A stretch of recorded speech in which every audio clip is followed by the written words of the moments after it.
The season for a new Como debe ser para orar a nuestro papá, a nuestro This papito que is the nos ve, season for a fresh para outpouring. que That the podamos sons poner nuestro and daughters corazón of the King of Glory may arise and shine. That the sons and daughters Vamos a of the cerrar King los of Glory may arise and shine as we declare. This is Vamos the a orar day, a this nuestro is the papá que day, nos está this escuchando. is the Amén. day that the Lord has made. Digámoslo. I will rejoice, I will rejoice, I will rejoice and be glad in it. This is the day, Gracias, this Señor, is the por day, este momento. this is the day that the Lord has made. Gracias por el sermón del In Padre. the beginning Que God usted nos enseñe cómo ser mejores cristianos y poder and for His pleasure all creation creciendo sings. en su palabra. Every son and daughter of the King of Glory now arise and shine. Every son and daughter of the King of Glory now arise and shine as we declare. This is the day, this is the day, this is the day that the Lord has made. I will rejoice, I will rejoice, I will rejoice and be glad in it. This is the day, this is the day, this is the day that the Lord has made. Que cuida Let your glory fill the earth. Gracias por Let your glory fill the earth. Bendíganos nosotros, Padre. Let your glory fill the earth. Let your glory fill the earth as we declare. This is the day, this is the day, this is the day that the Lord has made. This is the season.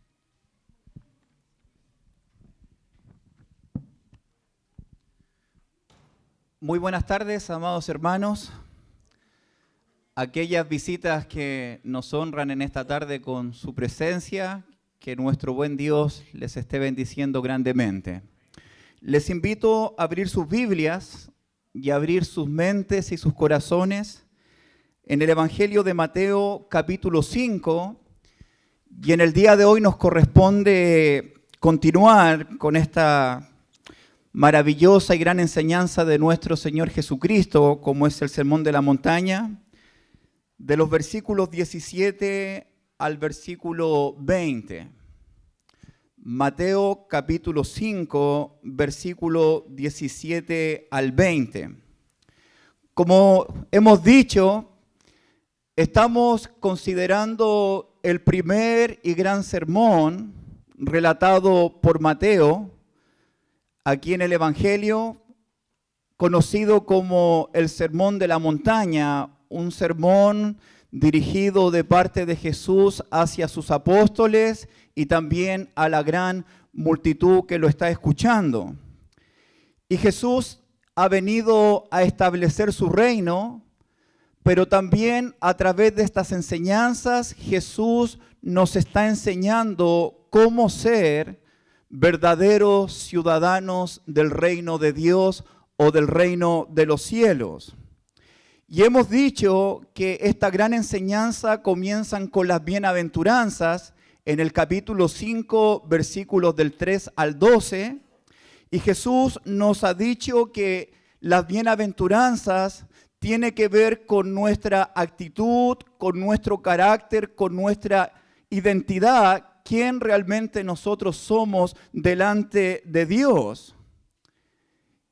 Y estas bienaventuranzas deben comenzar en el interior, en el corazón de cada uno de aquellos que son parte del reino de Dios. Nuestra relación con Dios va a afectar también nuestra relación con el prójimo y con aquellos que nos rodean. En resumen, las bienaventuranzas tienen como propósito: Jesús quiere bendecir a su pueblo. Jesús ha venido a bendecirnos por medio de estas enseñanzas. La palabra bienaventurada significa bendecidos, son aquellos pobres en espíritu, aquellos que lloran, aquellos que son mansos, aquellos que tienen hambre y sed de justicia. Bienaventurado, bienaventurado, bienaventurado. De modo como Dios nos bendice, Nuestro llamado es bendecir también nosotros al mundo que nos rodea. Y la forma de bendecir, según el versículo 13, 14 al 16, es siendo luz del mundo y sal de la tierra. Esa es nuestra identidad. Usted es sal para influenciar en este mundo y somos luz para alumbrar este mundo de tinieblas. De modo que usted y yo, al ser ciudadanos del reino, tenemos una gran oportunidad de ser bendición en medio de este mundo que está perdido, este mundo que está en oscuridad. Hoy nos corresponde la relación que Jesús tiene con la palabra de Dios, y también Jesús nos va a mostrar en los versículos 17 al 20 cuál es la verdadera grandeza en el reino de los cielos. Y la grandeza del creyente dependerá de la relación que cada uno de nosotros también tenga con la palabra de nuestro Dios. Leamos juntos, por favor. Mateo capítulo 5, versículos 17 al 20. No penséis que he venido para abrogar la ley o los profetas. No he venido para abrogar, sino para cumplir. Porque de cierto os digo que hasta que pasen el cielo y la tierra, ni una jota ni una tilde pasará de la ley hasta que todo se haya cumplido. De manera que cualquiera que quebrante uno de estos mandamientos muy pequeños y así enseña a los hombres, muy pequeño será llamado en el reino de los cielos. Mas cualquiera que los haga y los enseñe, este será llamado grande en el reino de los cielos. Porque os digo que si vuestra justicia no fuere mayor que la de los escribas y fariseos, no entraréis en el reino de los cielos. Que Dios nos bendiga por medio de su palabra en esta tarde. El bosquejo de este pasaje lo vamos a ver aquí en pantalla. Versículos 17 al 18, el cumplimiento y la permanencia de las Escrituras. Luego, el versículo 19, vamos a estar hablando acerca de la obediencia y la importancia de las Escrituras. Y finalmente, en el versículo 20, vamos a estar hablando una justicia mayor. Y para comenzar, es importante, hermanitos, el contexto de estas palabras. Nosotros estamos aquí frente a una audiencia judía, estamos frente a personas, incluso Jesús, que están viviendo bajo el pacto antiguo. Jesús, los apóstoles y esta gran multitud están viviendo bajo la ley de Moisés, bajo el antiguo pacto, bajo el antiguo testamento. Y el versículo 17, Jesús comienza diciendo: no penséis que he venido para abrogar la ley y los profetas, no he venido para abrogar, sino para cumplir. Es interesante que en este versículo Jesús va a comenzar a hablar acerca de sí mismo y la relación que él tiene con la palabra y con la ley de Dios. Y fíjate que el versículo 17 comienza con una declaración negativa al decir: no penséis que he venido a abrogar la ley y los profetas. Número uno, lo que vamos a explicar del versículo 17, cuando Jesús habla de la ley y los profetas, estamos hablando de las escrituras hebreas. La ley consiste en los primeros 5 libros del Pentateuco, que es Génesis, Éxodos, Levíticos, Número y Deuteronomio, los 5 libros escritos por el profeta Moisés. Y cuando Jesús dice "y los profetas", Jesús está refiriéndose a todos los demás libros que están en el Antiguo Testamento. Es decir, cuando Jesús nos dice: no penséis que he venido a abrogar la ley y los profetas, la ley y los profetas es el Antiguo Testamento, el Antiguo Pacto, las escrituras hebreas. Recordemos que en aquel tiempo la única Biblia que ellos tenían era el Antiguo Testamento. Aún no existía lo que nosotros tenemos aquí como el Nuevo Testamento. Entonces ellos aprendían, obedecían las enseñanzas del Antiguo Testamento. Me explico, ¿verdad? Número 2, Jesús dice, no penséis que he venido para abrogar la ley o los profetas, no he venido para abrogar. La palabra abrogar significa abolir, significa derribar, deshacer, destruir, anular algo. De hecho, es la misma palabra que Mateo ocupa en el capítulo 26 y 27, cuando le dicen a Jesús, tú que derribas el templo de Dios y en 3 días lo reedificas. La palabra derribar, destruir, es la misma palabra abrogar o anular. Y uno tiene que preguntarse, ¿por qué Jesús comienza diciendo, no penséis que he venido a destruir, a deshacer la ley y los profetas, no penséis que he venido a destruir el pacto antiguo? ¿Qué estaba pensando la gente en cuanto a la relación que Jesús tenía con la ley de Dios y con los profetas? Al decir, no penséis. Claramente la gente, especialmente los enemigos de Cristo, la oposición de Cristo, que eran los escribas y fariseos, estaban pensando que Jesús tiene como propósito de destruir la palabra de Dios, que Jesús está en contra de la ley de Dios, que Jesús quiere deshacer la palabra de Dios. Y uno puede preguntarse, ¿por qué esta gente pudo pensar eso? ¿Que Jesús estaba en contra o que Él vino a destruir la ley y los profetas por el dicho, no penséis que he venido a hacer esto? Número 1, la predicación de Jesús era muy distinta, era muy diferente a lo que los líderes religiosos de aquella época, como los escribas y fariseos, estaban anunciando.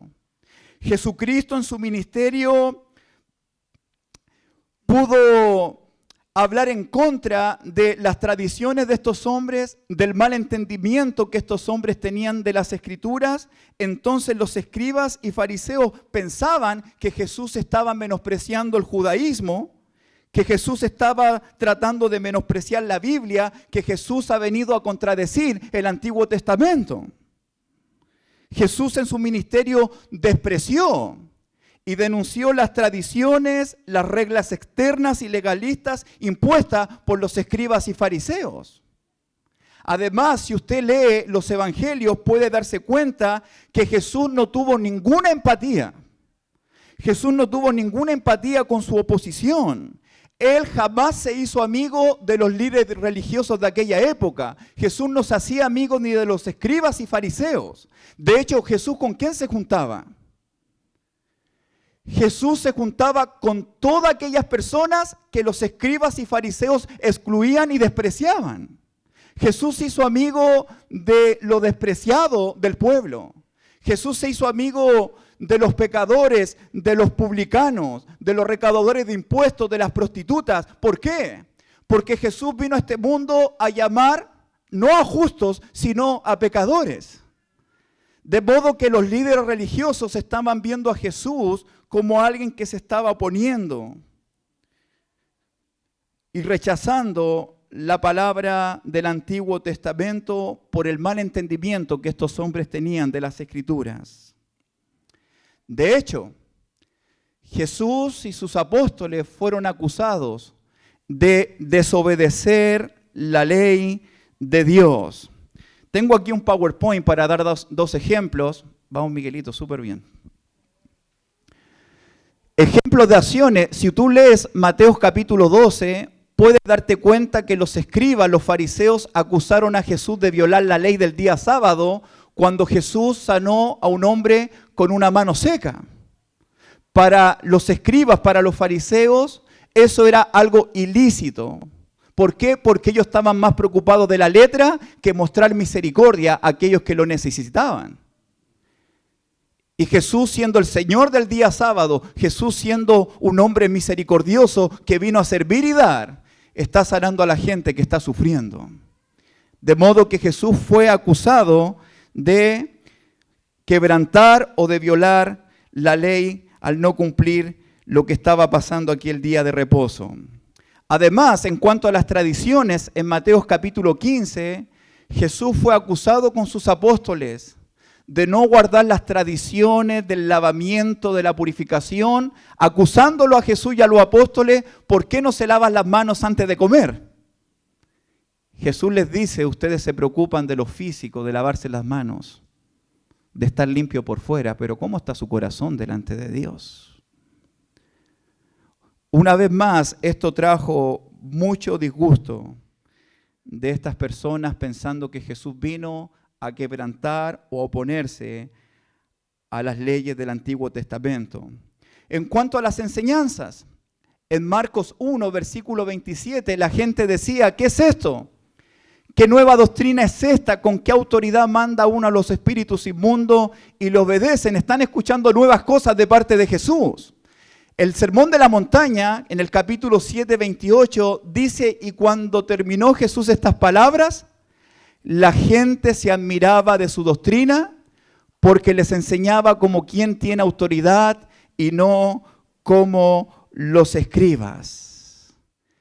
Entonces podemos darnos cuenta en los evangelios que los líderes religiosos, la oposición de Jesús, están viendo las acciones de Jesús, están escuchando sus enseñanzas. Y la gente misma está viendo lo distinto que es Jesús a estos líderes religiosos. Por eso ellos se están preguntando, ¿Jesús será anti-Antiguo Testamento? ¿Jesús estará en contra de la Biblia por las cosas que hace, por las cosas que enseña? ¿Estará Jesús en contra de la palabra de Dios? Bueno, los líderes religiosos, eso era exactamente lo que estaban pensando de Jesús. Por eso a Jesús lo odian y por eso a Jesús quieren matarlo. De hecho, uno puede también entender que hay un dilema entre estas personas. Han escuchado toda su vida la autoridad de la ley de Moisés, pero ahora están escuchando la autoridad de Jesús, la ley de Cristo. Entonces hay un dilema y Jesús está viendo lo que está pasando en la mente y en el corazón de estos hombres.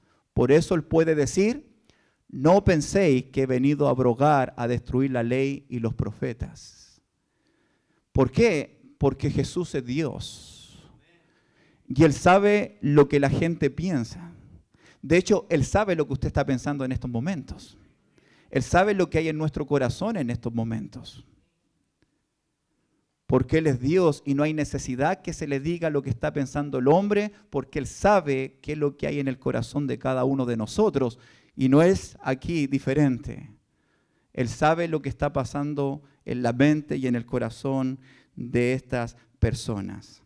Por eso Jesús en el versículo 17 dice, no penséis que he venido a abrogar la ley. No piensen ni por un segundo que he venido a quebrantar la palabra de Dios. No piensen ni se le ocurra pensar que he venido a destruir, a deshacer, a menospreciar las escrituras del Antiguo Testamento, porque no he venido a hacer eso. ¿A qué vino entonces Jesús? Versículo 17. Sino a cumplir. Él vino a cumplir. Y la palabra cumplir significa completar, significa hacer repleto, significa llenar, significa satisfacer.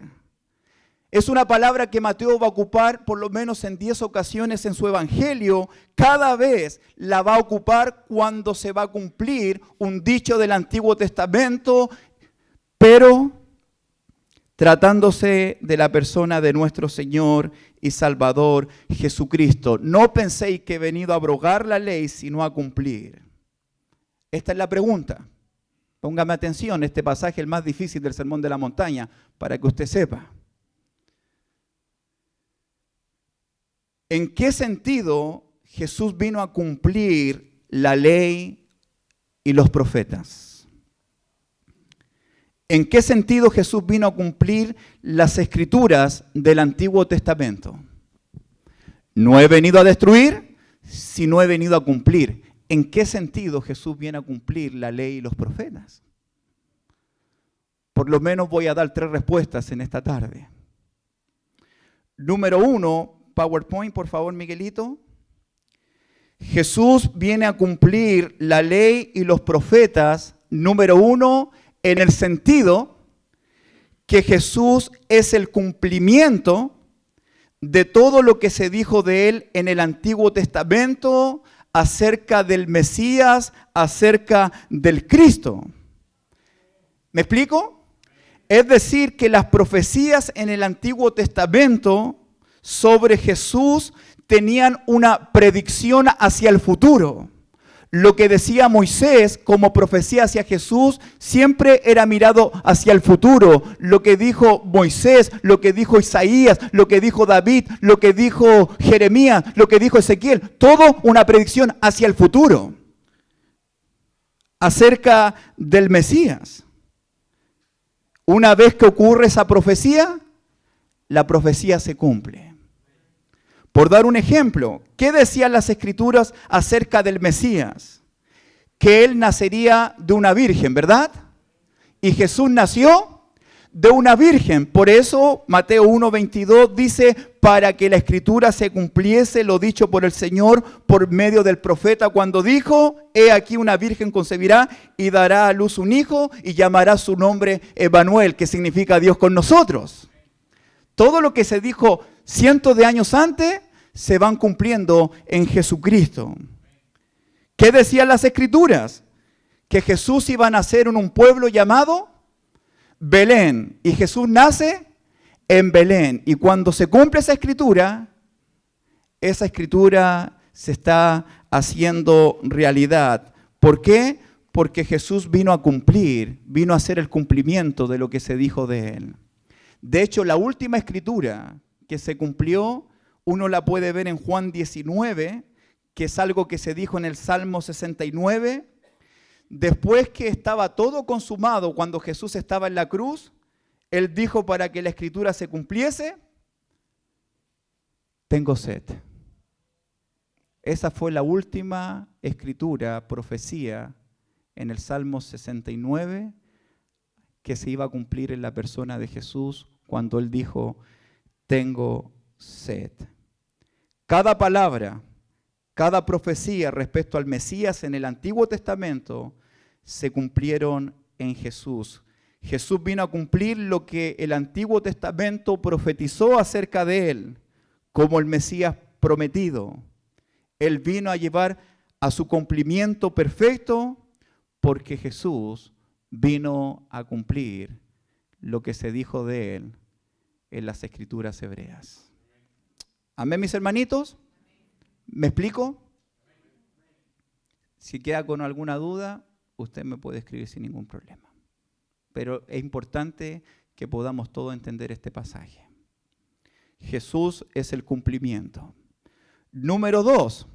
Gálatas capítulo 4, versículo 4 dice que el Hijo de Dios, que Jesús iba a nacer de una mujer y que iba a nacer en el tiempo donde estaba en curso el pacto antiguo, la ley de Moisés. Entonces Jesús, siendo un niño judío, habían mandamientos de la ley, habían preceptos de la ley, habían estatutos de la ley que Jesús, siendo judío, tenía que cumplir. Entonces, ¿en qué sentido Jesús vino a cumplir la ley de los profetas? En el sentido en que Jesús va a obedecer completamente, totalmente, perfectamente de todo lo que decía el Antiguo Testamento como palabra y como mandamiento de Dios para su pueblo. Es decir, que Jesús obedeció cada cosa que Dios demandaba para el pueblo judío, para el pueblo de Israel. ¿Por qué? Porque Jesús jamás desobedeció a su Padre. Jesús jamás desobedeció a la palabra de Dios. Jesús jamás pecó. Los 10 mandamientos, Él jamás robó. Él jamás engañó, Él jamás mintió, Él jamás insultó. Jesús cumplió los mandamientos y la palabra de su Padre perfectamente. Amén, mis hermanitos. Esa es la segunda cosa, cómo Jesús vino a cumplir.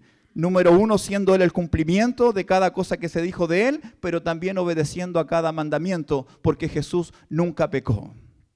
Y número 3, Jesús cumplió la ley culminando con la ley, es decir, poniéndole fin a la ley. ¿Me explico?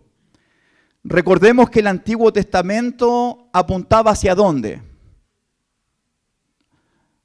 ¿Hacia dónde apuntaba el Antiguo Testamento? Hacia el futuro.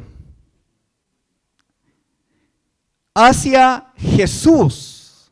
Hacia el Cristo. Hacia el Mesías. Y con la muerte de Cristo, con su sepultura y su resurrección, la ley del Antiguo Testamento ya cumplió con el propósito por el cual fue diseñada. Colosenses 2:4 dice que la ley fue clavada en la cruz, no destruida, sino cumplida por Jesús. De hecho, Romanos 10:4 dice, porque el fin de la ley es Cristo, para justicia a todo aquel que cree. Jesús, y en su cruz el Antiguo Testamento llega a su culmine, a su fin. Por eso los cristianos vivimos bajo el pacto nuevo, bajo la ley de Cristo y no bajo el Antiguo Testamento. Nosotros los cristianos por eso ya no cumplimos ni las leyes ni los decretos, por eso ya no sacrificamos animales y no hacemos nada de lo que la ley demandaba. ¿Por qué? Porque ahora nosotros vivimos bajo la ley y el pacto que tenemos con nuestro Señor y Salvador Jesucristo. Todo el Antiguo Testamento apuntaba a Cristo y al llegar Cristo, el antiguo pacto llega a su fin. Entonces, ¿para qué fue diseñada la ley? Mira lo que dice Gálatas 3:24. De manera que la ley ha sido nuestro ayo, nuestro maestro, nuestro guía. ¿Para qué? Para llevarnos a Cristo a fin de que fuésemos justificados por la fe. Fíjate, la ley fue diseñada para llevarnos a Cristo, para ser justificados por la fe en Cristo. Entonces, cuando llega Cristo, la ley no cumple la función por la cual fue diseñada. Todo el Antiguo Testamento, y repito por cuarta vez, apuntaba al futuro y se cumple fielmente en Jesús, el Cristo de Dios. El Cristo de Dios. Por eso, hermanitos, el Antiguo Testamento, aunque fueron escritas estas palabras para que conozcamos más de Dios, era también para llevarnos a Jesús como el Salvador que este mundo necesitaba. La ley, ¿sabe lo que mostraba? Que era incapaz para el hombre obedecer completamente la palabra de Dios. La ley del Antiguo Testamento mostraba el pecado que había en el hombre. La ley mostraba que nadie podía estar bien con Dios por sus propios méritos, porque era imposible para el hombre obedecer perfectamente la ley de Dios. De modo que la ley mostraba el pecado del hombre y a la misma vez la necesidad de un Salvador. Necesitamos de Cristo. Y ahora en Cristo cada creyente puede ser justificado por medio de la fe en Él. Amén. Entonces, en resumen del versículo 17, Jesús le está diciendo a la gente, no he venido a destruir la palabra de Dios. No he venido a destruir la ley. Yo he venido a llevar las Escrituras a su cumplimiento completo, a lograr todo lo que se dijo de mí en el Antiguo Testamento, por medio de mis enseñanzas, por medio de mi propia vida y por medio de mi ministerio, siendo obediente hasta la muerte y muerte de cruz. Y es interesante que en el Evangelio de Lucas, en el Mateo 24, una vez que Jesús resucita, reafirma todo lo que yo le acabo de decir en estos 20 minutos. Mira lo que dice Mateo 24, 25 y 44. Entonces Él les dijo: oh insensatos y tardos de corazón para creer todo lo que los profetas han dicho. ¿No era necesario que el Cristo padeciera estas cosas y que entrara en su gloria? Y comenzando desde Moisés y siguiendo por todos los profetas, les declaraba en todas las escrituras lo que decían de él. Versículo 44, y les dijo: estas son las palabras que os hablé estando aún con vosotros, que era necesario que se cumpliese todo lo que está escrito de mí en la ley de Moisés, en los profetas y en los salmos. Jesús le dice a los apóstoles: todo se ha cumplido en mi persona, en medio de mi muerte, sepultura y resurrección. Se le ha dado fin al Antiguo Testamento, pero a la misma vez, con esto Jesús está comenzando un nuevo pacto. Porque Jesús en la cena del Señor, cuando la instituyó, dijo: este es el pan, pero esta también es la copa del nuevo pacto en mi sangre. Con la muerte, sepultura, resurrección de Cristo, termina un pacto y comienza un nuevo pacto. Ahora no está el Israel físico siendo parte del pueblo de Dios, sino el Israel espiritual, el nuevo pueblo de Dios profetizado por el Señor en Jeremías 31, versículo 31 al 34, cuando Jesús dice: haré un nuevo pacto con la casa de Israel, no como el pacto que hice con vuestros padres, aquellos que desobedecieron mi pacto, aunque yo fui un marido para ellos, dice el Señor. Pero haré un nuevo pacto con ellos, con la casa de Dios, con la casa de Israel, con la casa de Judá. Un pacto en el cual pondré mi ley en su mente y en su corazón. Y no me acordaré más de sus pecados. Y ese pueblo son todos aquellos que han puesto su fe en Jesucristo. Que somos parte nosotros de su reino, que es su iglesia. Gracias al sacrificio perfecto de nuestro Señor y Salvador Jesucristo. Por eso, agradecemos a Dios por su plan perfecto, pero también por la perfecta obediencia de su Hijo, nuestro Señor y Salvador Jesucristo. ¿Me explico, mis hermanitos? Pregunta: que Jesús haya cumplido la ley y que con su evangelio el propósito de la ley llegó a su fin, esta es la pregunta. ¿Esto significa que ya no es importante para nosotros el Antiguo Testamento?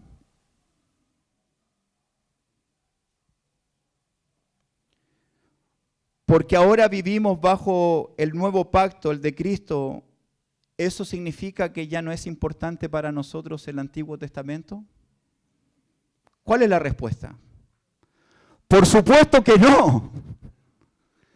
Por supuesto que no. Jamás se le pase por la mente decir que el Antiguo Testamento no es importante, que no es necesario. Por favor, jamás piense en eso. ¿Qué nos dice el Nuevo Testamento acerca del Antiguo Testamento? ¿Qué es lo que dice 2 de Timoteo, capítulo 3, versículo 15?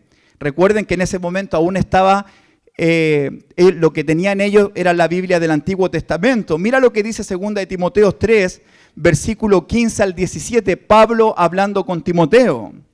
Le dice: y que desde la niñez has sabido las sagradas escrituras, el Antiguo Testamento, las cuales te pueden hacer sabio para la salvación por la fe que es en Cristo Jesús. Toda la escritura es inspirada por Dios, pensando en el Antiguo Testamento. Es inspirada por Dios y útil para enseñar, para redarguir, para corregir, para instruir en justicia, a fin de que el hombre de Dios sea perfecto, enteramente preparado para toda buena obra. ¿Es o no importante el Antiguo Testamento? Por supuesto que sí. ¿Por qué? Porque las escrituras del Antiguo Testamento pueden hacernos sabios a nosotros. ¿Sabio en qué sentido? Aprender a vivir la vida que a Dios le agrada. Las escrituras del Antiguo Testamento son necesarias e importantes porque aumentan nuestra fe, como el propósito de salvación, como el plan de salvación, como el diseño de Dios para salvar a este mundo, lo podemos ver en la Escritura, lo cual nos da fe, y esa fe va puesta en Jesucristo, siendo el Salvador, el Mesías, el Cristo resucitado. Es importante el Antiguo Testamento. Aunque no lo obedecemos, dice que la Escritura es inspirada, viene del corazón de Dios, viene del Espíritu de Dios, del alma de Dios, y que es útil. Nos sirve. Nos sirve por varios motivos. Dice el versículo 16, es útil para enseñarnos. ¿Enseñarnos a qué? Cómo vivir la vida que a Dios le agrada. Cómo acercarnos más a Dios. Cómo creer más en Jesús. Cómo las Escrituras se están cumpliendo. Nos llaman la atención, nos redarguyen. Eso no se hace. Miren lo que pasó con el pueblo del Antiguo Testamento por no escuchar la voz de Dios. Nos corrigen. Es decir, no vivan esa vida, pero vivan esta vida que Dios quiere de nosotros. Nos educa en la justicia de Dios. Lo que para Dios es bueno, para nosotros es bueno. Para lo que Dios es malo, para nosotros es malo. El carácter de Dios es inmutable, Él no cambia, Él es el mismo de ayer, de hoy y por los siglos. De modo que la Escritura nos muestra quién realmente es Dios, a fin de que el hombre de Dios sea perfecto, enteramente preparado para toda buena obra. Es decir, que las Escrituras del Antiguo Testamento también pueden ayudarnos a nosotros a que usted y yo seamos hombres, mujeres y jóvenes de Dios. Maduros, perfectos, preparados para toda buena obra. Las Escrituras del Antiguo Testamento. Además, ¿qué es lo que dijo Jesús en Juan 5:46? Porque si creéis a Moisés, me creeréis a mí, porque de mí escribió él. Las Escrituras nos hacen creer también de Jesús, a creer más en él. Capítulo 5:39, escudriñad las Escrituras porque a vosotros parece que en ellas tenéis la vida eterna y ellas son las que dan testimonio de mí. ¿Ha leído el Antiguo Testamento y ha visto a Cristo usted? ¿Ha visto a Jesús en la ley, en los profetas, en los salmos? Fueron escritos para dar testimonio del Mesías, el Cristo de Dios. Y en el Cristo de Dios es donde tenemos vida, vida eterna y vida en abundancia. ¿Qué hicieron los profetas según Primera de Pedro capítulo 1 versículos 10 y 11? Los profetas que profetizaron de la gracia destinada a vosotros, inquirieron, estudiaron diligentemente, indagaron acerca de esta salvación, escudriñando qué persona, qué tiempo indicaba el Espíritu de Cristo que estaba en ellos, el cual anunciaba de antemano los sufrimientos de Cristo y las glorias que vendrían tras ellos. Los profetas profetizaron y buscaron en el Antiguo Testamento que el Mesías iba a sufrir, pero después de él venían glorias, que Cristo iba a vencer la muerte, que él iba a reinar, que él se iba a sentar en el trono de Dios. El Cristo victorioso. ¿Son importantes las Escrituras del Antiguo Testamento? Por supuesto que sí. Además, en el Antiguo Testamento podemos conocer más a Dios. Podemos conocer su carácter. Podemos conocer sus promesas. Podemos conocer la misericordia de Dios que se renueva cada mañana. Podemos conocer su juicio, podemos conocer todo su poder, podemos conocer toda su soberanía, toda su santidad, el plan de salvación para nuestras vidas.